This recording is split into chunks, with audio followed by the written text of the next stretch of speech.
Hi friends, welcome back to our channel. బోటీ cleaning అయితే ఎంతమందికి వచ్చో కమెంట్ సెక్షన్లో కమెంట్ చేయండి. ఇది సండే మార్నింగ్ మీనింగ్ బ్లాగ్ అనమాట.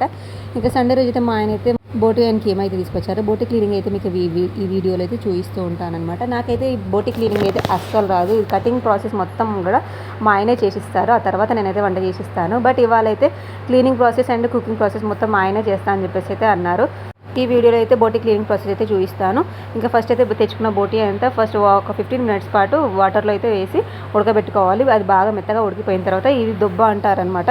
దాని పేరైతే క్లారిటీగా నాకు తెలియదు.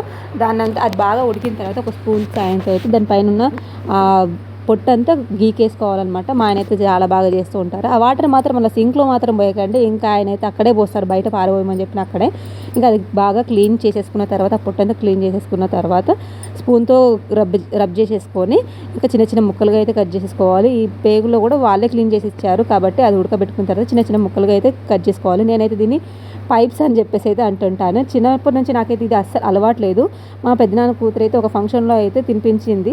ఇంకా అప్పటి నుంచి అయితే ఇది నా ఫేవరెట్ అయిపోయింది. ఇంకా వంట ప్రాసెస్ నెక్స్ట్ వీడియోలో అయితే చూపిస్తాను. ఈ వీడియో కనుక మీకు నచ్చినైతే please like and share, subscribe చేసుకోండి కదా, మన ఛానల్ సపోర్ట్ చేయండి.